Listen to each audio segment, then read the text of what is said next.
Anyway, intro to the podcast. Kelley's joining us today. I am. What have you been up to, Kelley? Been a while since you've been on the podcast. Yeah, what have I been doing? I have been programming awesome workouts for the members here and staying busy, traveling, back on the road for some work, and mostly all things CrossFit. Done more fitness in the last week than I've done in a long time. You traveled to do a bunch of workout testing. Are you not trying to talk about that, or? You're just gone for a week testing. You got asked to come back and do basically demo team type stuff. Yeah. So last week I was in Columbus, Ohio at Rogue, and I was with the programming team for CrossFit or for the CrossFit Games testing. You don't have to tell us all of the workouts for the CrossFit Games. Yeah. Actually, we want intimate details. It's just details. a repeat of the 2014 CrossFit Games. It's not. It's event for event. It's just a little heavier now. Cool. And how do you feel about the events? I think it's going to be a epic CrossFit Games, both from an athlete's perspective and a spectator's perspective. I'm super excited to see how the events unfold. I was there to test mostly masters events, but ended up doing quite a few demo or individual events and team event here and there. So across the board, I think some great programming is going to come out of these athletes this year. But I'm not surprised. So we're going to talk about doping today. Yeah. Yeah. Drugs. That's not much of an intro, but we'll go with it. Sorry, I was trying to look up a list of athletes that have tested positive. I don't know if there's a clear here they are. Yeah. Because they've just been releasing it as they come in. Especially after the last day, the last 24 hours. Doesn't Morning Chalk Up usually perhaps keep a running list? Yeah, the number is. I feel like it's a lot more this year than I ever remember there being. Well, here's one from May. Yeah, but the semifinals weren't completed then. I think we just had 4 or 5 in the last 2 days. Yeah, and that's why I thought it'd be interesting to talk about, and why it'd be interesting to have Kelley with us because. Big into PEDs. Well, I know you haven't taken a PED. Yeah. And I can't even get you to take creatine half the time. So I was curious to know, just have your perspective overall, but I also think maybe the conversation is about the sport on the whole, and why are we seeing so many people pop this year as opposed to previous years? Are they just getting better at catching them? I think if we look at the athletes that are getting caught, they're relatively new to CrossFit. Yeah. Which is interesting. So one of the comments I saw on Phil Toon was I forget who I think Morning Chalk Up shared that he tested positive, and one of the comments was, "Oh, you mean the guy that showed up came out of nowhere and then went toe to toe with Brent Fikowski in a chipper was on PEDs?" Unreal. And I think that's what we're finding is who are these people? And then they're showing up to the semifinals or these other non-sanctioned events and making a name for themselves, and that's awesome. But that's no different than what Ricky Garrar did several years ago, where it's who's this kid? And then he steamrolls the competition, and it's oh, fun fact, he's on some type of PED. I think that's the case when any time you see someone you don't know that hasn't been around for a while, they have this breakout year, you're all right, give it a month and let's see what happens. I'm not going to celebrate too early. Yeah. I thought the same with Justin Medeiros. I was okay, let's give it a month and see what comes out. Unfortunately, nothing did, but he'd been CrossFitting forever. Yeah. It's not like he was new to Justin Medeiros was doing competitions. Do you know Phil Toon's story? Powerlifting background. Which is unfortunately already a red flag for the poor guy. Yeah, that's what I was going to say. Is usually when people ask me about it, I'm like, you got, so-and-so has a bodybuilding or powerlifting background. It's those unfortunately, those drugs are not only allowed, they're or not frowned upon. They're encouraged and or required to I think, even be competitive. Initially, Phil Toon's result was finasteride, which is a hair loss product that you can get from an online. That's what I was going to bring up. It's like I've taken it before. I have some, I think, in my medicine cabinet right now. But it's on the no-fly list. So it's a banned substance by WADA, World Anti-Doping Agency. It can be used to mask other agents. But I also, this morning, saw that he had 2 other positives. I didn't look too much further into it, but it wasn't just finasteride. That was the one that was reported on. That was the big one, which initially I'm like, it's on the list, so that he shouldn't have taken it. Well, but the dude's and a lot of people are like, well, he's taking it for hair loss, and it's like, so that's fair. But he also said in his statement, in the thing I read, was like, I knew it was on the banned substance list, and I took it anyway. Which is also, to that point, and maybe we can talk about this later. It's great. I love it when people are like, yeah, I did it. That doesn't make them but he was effectively denying that he was trying to take it for PED purposes. He was like, yeah, I'm taking it for hair loss. I knew it was on the list. And I'm like, so at best case, you're an idiot. Yeah. Because you got all these, First Form went big on this guy. He's got sponsorships. And you put all that at risk. Tainted supplements. That was another comment too. They're like, well, First Form's probably. First Form's back there just white knuckling it. Yeah. What are you saying? You'd think they would have had some conversation with him prior to making a statement, what he should and should not say. You'd think, but who knows? I don't know. I've never been. I think a lot of these athletes don't realize how serious drug testing or the drug test procedures have become within CrossFit. How familiar were you with the banned substances list? Not familiar at all, which is why I just don't take any supplements. Which is very true of my entire career. Andrew would be like, take creatine, take this, and I'm like, no thanks. Yeah. Stick to my water and Pedialyte. Yeah, and I think that's obviously the intelligent approach. But I think that's the approach. If you're not willing to look into it and cross-reference everything, no one has even claimed that they've taken contaminated creatine. No, I just not creatine specifically. I mean, if you're not willing to go through with a fine-tooth comb and look at all these things and go at that do your level, due diligence, you're beyond. Don't take it. Well, and I think that's you could easily make the argument that. I think we're trying to entertain the notion that these people are getting cross-contaminated substances, but I think in general our attitude is, at least mine is, that they're not getting cross-contaminated. If they were cross-contaminated, far more people would be testing positive. Yeah. There's so many people taking every supplement that's out there. I know they're not all expensive, and I don't know the pricing on a lot of drugs, but is that actually financially viable for a supplement company to add a steroid into one of their products to make it more effective? So they had come out, and I think this is what kind of set the precedent for people saying that they have contaminated substances. I don't remember the sport, I don't remember the athlete. It was in the U.S. and they had made the claim that I'm not taking anything. It had to have been one of my supplements, and this was back this was the first case of that had happened.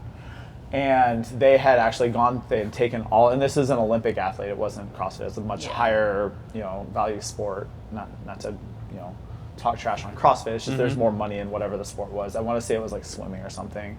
But they went through, they tested all the supplements, and sure enough, the protein, they had the batch number inside, all of that stuff, so they could find, directly test whatever that product was, and they had found that yes, this substance had been found in amounts in their protein powder or whatever it was.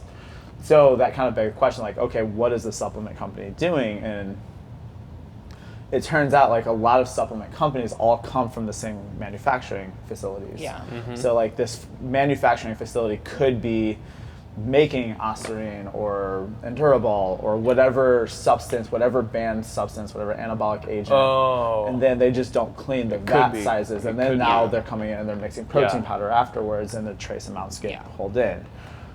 Is that happening as much as... You're consuming a lot of protein powder if that's the case. Yeah. Well, and is that regular? I don't think it's as common as we're hearing. No. I think...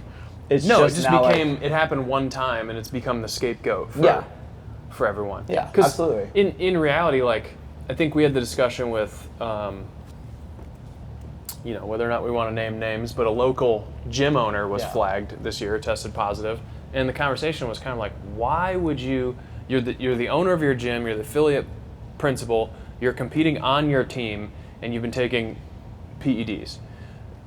My stance is like, look, if you're a gym owner, even if you are a gym owner or you're a coach or whatever, and you want to do CrossFit for hobbyist purposes, or you're a fitness enthusiast or whatever, and you want to dope, no character judgment on you. Like, I don't care. I think you're missing the point of long-term health, but I see your point. Well, but it's your choice is my point. Yeah. Like, I do think at some level it is wrong to like you're in the business of fitness, and you're like coaching people on nutrition and training and whatever, and you're like, oh yeah, but you can't be like me unless you take drugs, is effectively what you're saying. It's how you're acting. It's not what you're saying, it's how you're acting. Right? Like, you can't do drugs when tell people that, like, all you have to do is eat right. When and you're in the exercise, business, exactly. When you're in the business of coaching people on being healthier and fitter and losing weight and gaining muscle and all these things, and then you're taking drugs, like, that's probably morally incorrect. Sure. But on a base level, my point is, like, look, if you want to train and you want to take steroids or whatever you want to take just because you want to be ripped and you want to look a certain way and you enjoy lifting heavy weight and you're not going out and competing, that's totally fine. Keywords. But if you're, as long as you're not going out and competing. But if you're a gym owner, B, on your team or competing under the banner of your business, like, why would you even take the chance? Yeah.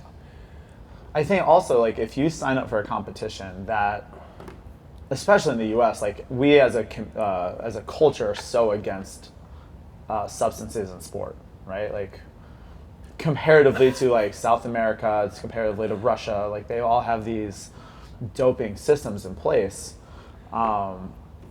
If you're going into a competition that has said outright, like, we have these banned substances, you are not allowed to compete on these, you're going into that agreeing, like, I am not on these. Yeah. As soon as you start taking something and you continue to compete, like, that's Do you think, like, when Lance Armstrong got popped for blood doping, he was basically like, I'm playing the martyr here for a lot of people because everyone's doing this. Like, literally everyone is doing this. God bless, he did.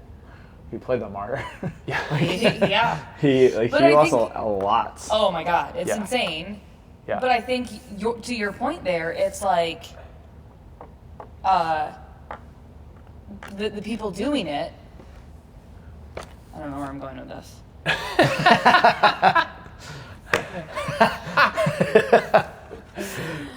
But it was to my point. It was But to your point. You didn't know where I was going either. It's been a long week, folks. It's Tuesday. Yeah, when you and I guess what I was thinking and why I thought you'd be interesting to have on the podcast too is, I guess, when you look at, like, the Lance Armstrong situation, and he's saying everyone's doing it. So whether you believe that or not, let's say everyone is doing it and he got popped. Like, what, do you think that's similar in this situation where there is a huge number of people doing it? Like, do you feel like obviously people are going to ask you, and they've asked me because we've both been at the games and we've seen these athletes up close and personal. They're like, how many people do you think are doping? And it's like, personally, I feel like some athletes you can look at their musculature, and obviously not with 100% certainty. There's going to be genetic outliers. Yeah, there's going to be outliers. There's going to be gray areas. But when I looked at, like, Ricky Gerard, I was like, he's more shredded and cut than any other athlete on the field. And, like, it's like the amount of body fat and muscle mass he was just simultaneously sustaining is extremely difficult to do with CrossFit Brock Lesnar. With just nutrition and working out. So you look at somebody like a Rich Froning or Matt Frazier, not just even like a Ben Smith. They're not soft athletes, but they don't have veins popping out of their stomachs. Yeah. They're not running around at 4% body fat and still able to just, like, win a trail run event. Like, it's obviously idiotic to say Matt Frazier didn't look super fit when he won the games, but he didn't look like Ricky Gerard. I don't think Matt ever looked super fit. And that was one of the big things he said when he retired. But you wouldn't see him, like, walking on the beach and go, oh, that guy's a slob. But Yeah. you also wouldn't go, oh, he's a bodybuilder. Yeah. When you see somebody like some of these guys at the games, they're walking around and they just have like their bicep vein is just like laying on top of their skin. I mean, there's such minimal body fat. And Yeah, I think like the outlier there, like I always think of like Noah Olsen. Like he's very, very muscular. Obviously, he's been tested a lot because he's been at the upper echelon of the sport for how long? Ironically, I've been tested a lot, and I have not been at the upper echelon of the sport. Like they still track me. I haven't competed. So I competed in the Masters last year. The last time I competed as an individual at the CrossFit Games was 2015, and they still track me. I haven't been tested in a few years, but like they still want to know where I'm at, what I'm doing. Yeah. Where the potential of somebody could show up at any point. Yeah. If I threw up a 250-pound clean and jerk tomorrow, maybe somebody would come at my door because that's never happened and I'm old. Yeah. But you have still registered for the Open every year Yeah. and competed. Like even though you haven't been at the games level, you've been on kind of the radar. yeah. Which is good to know because I feel like CrossFit got a lot of flack when Ricky Garard got popped because he was the first one that has come back and competed again after his sanction. Yeah. And I could be wrong, but I think I remember hearing like Cash would be like, come out and say that we did not test him during this time. And maybe I misread that, maybe I misunderstood that, or maybe it was just hearsay.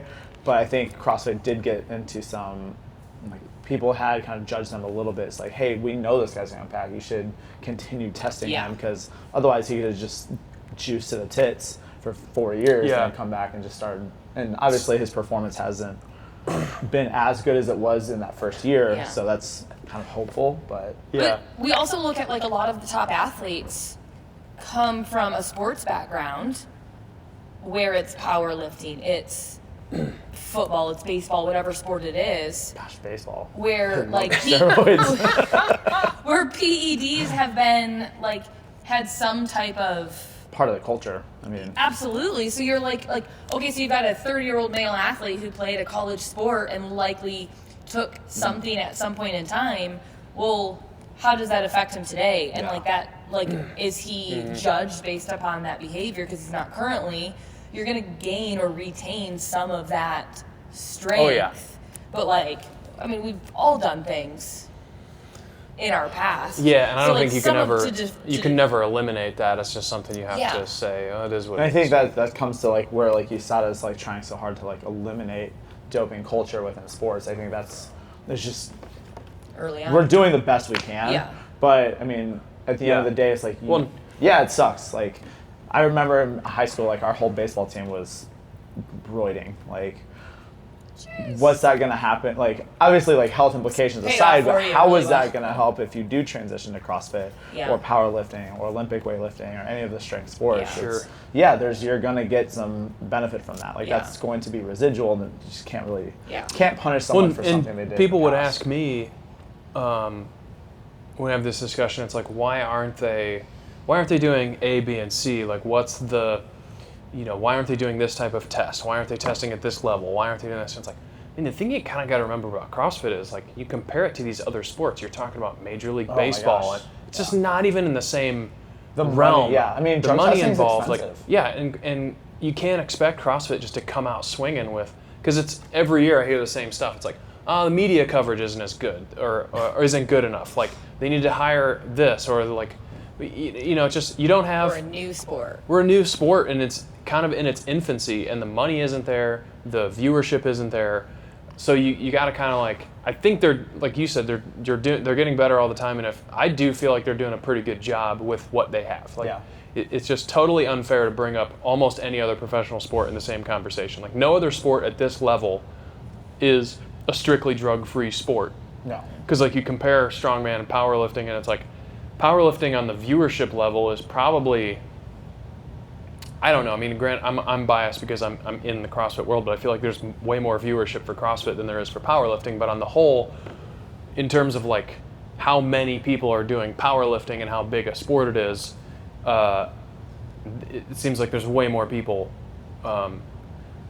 doing that. Yeah. And they have, I think, like for the most part, no doping. Oh, they have two regulations. different, and this is, I think, I've heard the conversation where like, do we have like a CrossFit event where like all is fair? It's like dope as much as you want to, and just let's see what happens. But that's exactly what powerlifting did. They have a drug-tested division. They have a Same as bodybuilding. whatever, like Okay. free reign, Yeah. do whatever you want. So the guys Yeah. that are like really good, put on They're- a ton of weight are yeah. probably. But in reality, it's like Open now weight. it's so divided that no one watches any of it because you don't like. There's so many divisions in powerlifting. Yeah. It's like, who's the best? What is Yeah. this record from? Like, Yeah. what the heck is happening here? And I can't follow the sport at all. Agree. And Yeah. I think that's kind of CrossFit. I know the conversation's been like, how do we get it bigger? How do we maybe get it to the Olympics? And that's kind of the thing. Is like it needs to be. There needs to be some level of continuity to it so that you understand the season format so that we can bring more viewers in because otherwise it's just confusing as hell and no one knows Yep. what's happening.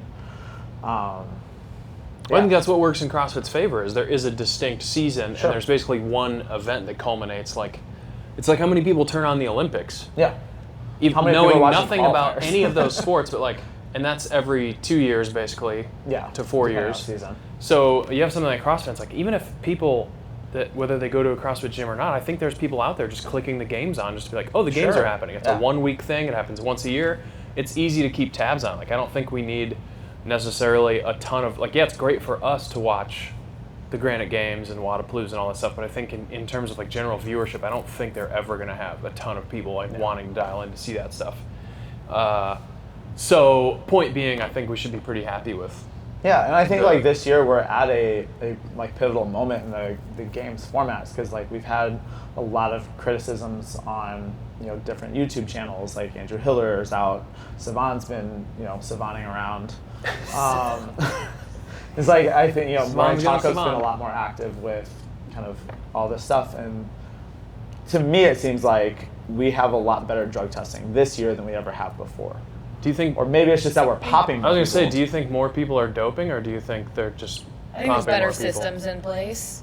I know, like, I was listening to, I think, Morning Chocolate, or I was listening to Brian Friend, I don't remember where he was talking, maybe it was his or Morning Chocolate, whatever. He's like, yeah, CrossFit is testing a little bit more further out of the top podium now. Yeah. Understanding that, and like, they had this conversation about the South American, because there's a lot of people from Copa Sur that popped. And it's like, I think at this point, right, the 5th or the 6th place person is getting the 2nd place podium. From Where? Copa Sur. But only number one travels to Copa the games Sur? from I Copa thought they had Sur. 2. Oh, maybe. I think it was 1 and 2. Oh, It was a South American where Guy won from. semifinal, yeah. Oh, it's the name Guy's of an clean, event. Okay. tested clean. It's a Is this a semifinal. country? What's it? Yeah, but like the male and female 2nd place both tested positive. And I think like on the male side, like they're back to the 5th or the 6th place just because they're just But like they're dropping they're flies. testing maybe not the whole team, but they're testing members of the team. I mean, that Yeah. if you could potentially have a qualifying spot Yes. because of Well, a that positive drug it opens test up or a whole whatever. a whole other can of worms because when you go to some of these other countries, like you said, other countries are just way more into doping, and I think this I mean, some South of those. America, you just go to their whatever your local vitamin shop Yeah, is, I was and gonna you say can buy like something over the counter. South American countries. It seems like they're very into like, I don't know. It seems like plastic surgery is like more popular down there, and all kinds of like people are just this. a little bit more laissez-faire. I'm thinking of the most PC way to say it, but like Yeah. the South American like fitness influencers I see on Instagram are not supernatural looking. Yeah. Like And I think it's just part of they're their culture. very Like South Americans love sports, right? And I'm not saying that like U.S. residents don't. Like we love sports as well. Yeah. But it seems like they want to see like who's the best performer. Like it's just a little bit more cold. Like, and we ran into this with jiu-jitsu too. It's like a lot of the upper level Brazilians were starting to pop hot whenever like I was into competing for jiu-jitsu. It's like it's just part of their culture. Like my professor, Yeah. my jiu-jitsu instructor was Brazilian. He's like, yeah, it's everywhere down there. It's like Well, I you don't just- feel like. I guess what my point is with that is like it seems like a lot of people that aren't like the fitness influencers, like people that aren't necessarily trying to compete in fitness and figure or bodybuilding or any sport. They're just like trying to be aesthetic. Yeah, And look at Liver I feel King. like that's more. I feel like that's more commonplace that's less commonplace in the United States. Like as Yeah. far as my experience in fitness, I know of fewer people that want to take PEDs just for like aesthetics. Do you think that tracks back to like the big, like whenever like all of like the home runs were being hit back in like Mark McGwire, Sammy Sosa era. It's like that's when I, kind of growing up, remember like the first push against PEDs. Oh yeah. And at least Same. in our country. And like, creatine was under fire. Yeah. It was like, oh man, you should. And like, in all honesty, like that moment in time set me up for kind of my perspective on PEDs. Like I can't say that I would be as against PEDs if I didn't grow up in that era and watch all of these baseball players get dragged through the mud. Yeah, I don't know. But if you think so, like if you think everyone's doing it, which is what was going on Yeah. in that era, it's like everybody was doing it. You're doing yourself a disservice not to. Yeah. But the heavy hitters are the ones that got popped. So all these new athletes are like, they've got to be. They just like outsmarted the system, or like CrossFit's actually not testing. Or they're just that dumb. Like Well, that brings out maybe a balance of both, but it's kind of like I feel like I need to. I've done Yeah. everything. Yeah. I've eaten really well. I've trained my ass off. What's When- not getting me to the next level? When Here it people is. talk about, again, when I've had this conversation in the past, and people talk about like the science of getting around doping, like the stuff like the Tour de France guys are doing at that level, Yeah. the doctors and stuff. I'm like, It's a team. there aren't. I don't feel like there are that many people in CrossFit that have the resources to No. pull that off. Like the money you're investing, like there just isn't your grand prize or your big prize for the year is like your purse is $275K, which is like a lot of money, but it's not enough to spend No. $1,000+ a month on a doctor Yeah. just to tell you how to take another $1,000 a month Yeah. worth of drugs. Like it doesn't make sense, I don't think. And Yeah. and again, you're talking about that $275K, like that's two people, one man and one woman are getting that. Yeah, So I it's mean, not and you like can bring up like the Olympic weightlifting is definitely the one that I have a little bit more experience with. And although we look at the best weightlifter ever, Lasha Talakazi. He tested positive 4 or 5 years ago. I don't remember exactly when. It's like one of his first international competitions. He tested positive. He hasn't tested positive ever since. But he has snatched more than any human being has ever snatched. He's clean and jerked as much or maybe 1 kilo more than any human being. Like, I'm not gonna say he's obviously on drugs, but he's got good supplements, right? I'm just gonna leave that on the table. I'm not gonna say he's obviously doing it. I'm just gonna set it out there with a bow on it. But like you look at, it's like, okay, Olympic lifting, there's no money in that. But the country of Georgia's political strength relies on them getting gold medals at the Olympics. Yeah. So are they Yeah. they're going to be more willing to invest that time, that money into having a good doping program, hypothetically. It also brings up like the Nicholas Yoel kind of conversation, who is another CrossFitter that took 5th at Atlas Games, if I'm not mistaken. He was winning, I think, the first 2 days. Yeah. Yeah. I mean, he did all of his toes bar without grips. Hey! He did all of his toes bar without grips. So obviously on drugs. Hell yeah. But he was like, He hasn't gotten that sponsorship yet. He was also one of the first who was like, yeah, I did it. But his reasoning was that there was so much pressure on me to perform. And just like you said, it's like, I've trained hard. I've dialed in nutrition. I'm getting good sleep. So I took drugs. Yeah. I mean, But I'm like, sure. have you even competed at a semifinal before? Like, I've never heard of his I'd never name, heard to of be him. But, honest. so it's like, did you need to? I do think he was at regionals one year. I might have So been. I might be making that up. Yeah. I think his regionals. I think he went to 18 regionals. Okay. Yeah. How long have these? We always said like taking. What do they take? The top 5? Yeah. 6 places that is like the best worst finisher. Yeah. Because you're after semifinals is over, nobody knows who took 6th place or who took whatever region semifinal you're at, however Yeah. many. Yeah. Like nobody remembers who took that last spot that was not a qualifier. You go home. Unless your name gets called. Unless- bad. Well, and we are in that spot too, where like I think you're starting to see athletes put their whole, like the guy from South America that just got popped, he was going to be a doctor and put his whole medical career on hold. I forget, Morning Talk just posted about him. And he was like going to medical school and puts his whole life on Yeah, hold they to be a posted it, competitive CrossFitter and then pops for drugs. It's like, what are you doing, man? Yeah. Like, I fail to see the logic there. But when you've got that much riding on it, you just think, I've got this relatively easy assistant, and it's something that's theoretically more powerful than good sleep and it's obviously not going to yeah. like replace those things, but it's more powerful than nutrition, sleep, mobility, all those things, combined. Maybe just the ability to just continue working and recover faster. Yeah. But it's in the world we live in, everybody's looking for the shortcut. Yeah.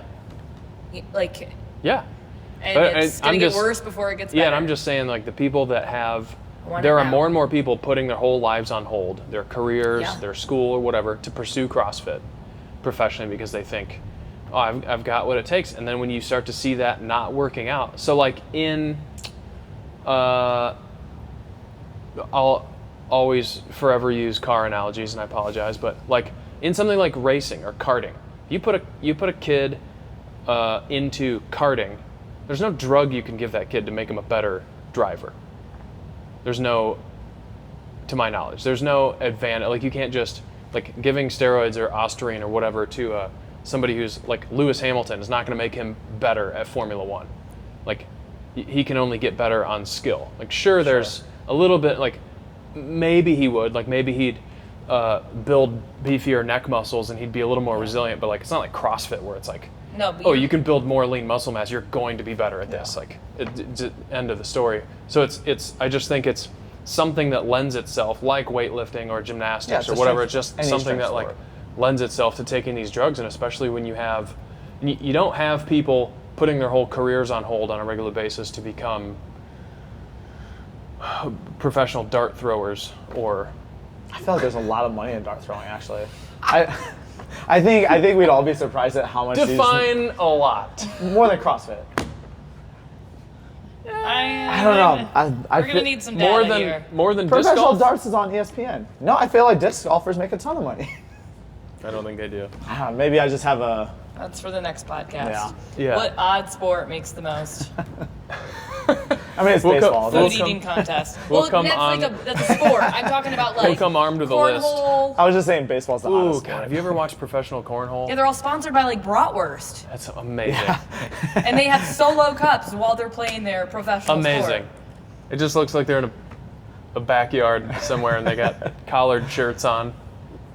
But I think like it's the more money you can make at CrossFit, the more likely people are going to be to dope. Yeah. That's just how it's going to be, right? Any sport where your physical prowess lends itself to you making more money, there's going to be steroids involved. So it's how do we steer people away from that, right? Right now they get a ban, a 4-year ban. For a lot of people, that's their career. Well, yeah, right. What and this is where I look at when Yeah, every other if you're professional 30 or sport, over, yeah, You're done. That's but in pretty every much other your whole professional career, yeah. sport, not only do you get banned, you also have to pay a ridiculous fine. And CrossFitters don't make a ton of money. Maybe it's okay, you get a 4-year ban and you have to pay a $5,000 sanction or fine or whatever. Yeah, or even just like to re-enter. Yeah. Like, you're banned for 4 years. The next time you want to sign up for the Open, it's $5,000. Yeah. So and it's not going to come down to the individual 9 times out of 10. It's going to be their sponsors, and as it should be, because then that sponsor needs to think twice about, well, am I, if you're the supplement company, did they throw me under the bus for The athletes getting caught right cross-contamination? now likely don't even have sponsors, and that's what's crazy about this is we're not seeing big name athletes. We're not seeing people who have been tried and true and around and established within the CrossFit realm. It's not those athletes, which I think is beautiful for the sport. Well, I don't think they have like a lot of the main sponsors you'd think of, but I think a lot of them have sponsors. Yeah, there's a local protein getting- company that's sponsoring. Yeah. Or they're getting an apparel company to split their entry to the Granite Games or something. Yeah, like Innovate sponsored our team. We'll give them a shout out. Yeah, hell yeah. They helped us out, and we did how amazingly well. Yeah, I mean, So much screen time. yeah. Yeah, but I think at this stage of the game, and don't get me wrong, it's not like people are going and cashing fat checks. But I think at this stage of the game, if you're at the semifinal level, or you're doing well, you're making it to the games, or you're close to it, you're at least garnering some attention from sponsors. If you don't have a sponsor, but I think that's kind of the point to the system is if you don't have a sponsor, you're at that semifinal level, and you're looking to cross the, you're at the precipice of going to the games, picking up sponsorships and whatever. Then you need to think even more hard about, do I want to take this step? and what is it worth to me? Because it's going to be damaging. It's going to make these sponsors less likely, and I think a fine would be totally reasonable. Nothing insane. Like, it's not going to be like we're watching Formula One and Sebastian Vettel gets up and leaves a driver's briefing early and they fine him 25,000 euros. That's so not 25,000 euros. In another instance, a guy touched another guy's F1 car. He was looking at his rear wing. You're not allowed to touch any other team's cars. I think Verstappen touched the rear wing of somebody else's car and got fined 50,000 euros or something like that. Like, it was not an insubstantial amount of money, but I think the equivalent of that in CrossFit would be like $5,000. Yeah. Like, it's not a small amount of money. It's like, it's enough to feel it. It's enough to make you hopefully think twice about Yeah. whether you're in all gonna do it. fairness, probably like $50,000 to Lewis Hamilton and or the team of Mercedes is not like $5,000 to anyone. It's probably more like $100. But Right. a team that spends $585 million a season on a team running 2 cars in a race, that's come down. They brought the cap down to $175 million. So I'm just trying to think in terms of relative. But like $5,000 to most athletes would be like, that's a sponsor. Like, there are sponsors out there cutting $5,000 checks to help their athlete get through the season. Like, what does it cost? It probably costs a CrossFit athlete $30,000 to $50,000 to train and compete for a year. I would think, like, to live on, to like have a place to stay, to feed themselves, to belong to a gym, to stay clothed properly, shoes, all that kind of stuff. Probably $30,000 to $50,000. So if you think in terms of that, like a $5,000 to $10,000 fine is totally 10% of what it costs. reasonable. Yeah. To like, and it's like, if you don't have that money, if you can't get a sponsor to foot that bill for you, like, do you can't think sign up for the these Open in 4 people or years. teams testing positive have a coach or somebody behind the scenes that encouraged it? Or do you think that they went on their own? Based on what we've seen at the semifinal level, which is to say, we saw people at the Granite Games who I would say are notable athletes that I'm aware of and or follow on Instagram who have a big following and are kind of influencers, and they train a lot, and they're obviously like dedicating a huge portion of their lives to this, and then I see them at the Granite Games without a coach. I would say no, which is that's kind of a whole nother topic of conversation for me. But I'm like, I mentioned when we were there, I'm astounded how many athletes I see that don't have a coach. It's like, you get a coach's pass. Just take someone with you to bounce ideas off. It doesn't have to be the world's best coach. It doesn't have to be your programmer that's the head of some program that lives in another state or something. Like, just take somebody with you to talk about stuff with. Yeah. So I think a lot of these people just are doing it, and what little I know about steroids and performance enhancing drugs, people don't have. They're getting on and going to some forum, and some meathead on there is saying like, oh, you should take X amount. You should stack these day, 3 and run them for 6 weeks and do this, and they're not doing any blood work to sustain what they're taking. They have no idea what their testosterone levels are during, before, and after these drugs. They're not they even can't. looking at the list of banned substances. Yeah. Or at that point, they don't care. I don't know if you can determine that. I mean, like Phil Toon, for example, says that we just keep bringing him up because he's the most recent story that I'm kind of aware of, and sponsored by a local company. But he says, like, his quote was that he was aware finasteride was on the banned substance list, and he took it anyway, and he takes full responsibility for his. And he should take responsibility. Yeah. That's. Although that's in the taking adult full move. responsibility, he says he was taking it for hair loss. So. Man, you look at his hair. I believe him, and I don't mean like. Yeah, but then I've taken it too. Like. So you think he was doping, but also he was taking just finasteride for his hair? I'm not going to comment on his doping. I don't. I thought know you said what he popped was. for 2 other substances. Yeah, that's what I read today. I didn't look Okay. at what the substances were. I think he was genuinely taking finasteride for hair loss. I think he got online and was like, man, my hair looks like crap. Like, I'm going to But he says he email knew this it was guy on the at banned Hims and- substance list. Yeah. It just I mean, doesn't he add admitted up. it, and that's doesn't cool. add up. I don't know why you would do that. I have respect for it. If you're going to cheat, at least own your shit and be like, I did it. Whatever. Like, I'll take the ban. Yeah. I think it's rude to like bug up the system with whatever your what is it called when you Scapegoat, not scapegoat, like your You get to your B sample or whatever. you get to argue this case. Yeah. Right. Appeal. Appeal. Thank you. Yeah. Like this guy testing positive, not a surprise. I didn't know he tested positive. Who is that? The guy from Kuwait. Oh wow. He's a Jesus. beefcake. Yeah. Yeah, those are those bicep bands I was talking about. And like that guy's been around for a while too. Like I think he went to the games in 19. He's been doping for a while. Yeah. That's fair. because Well, all right. We don't really have a concrete ending here. I'd say guys just don't do steroids. You know, like just don't. If you're thinking about doing it, don't. If you're competing, like all other. Okay, so as coaches and / nutrition coaches, we would advise you to not dope at all in any way, just for your health. Yeah, for your health. I think you should take the same amount of money that you would spend on doping and just hire a nutrition coach instead. Yeah, and if you are probably actually cheaper.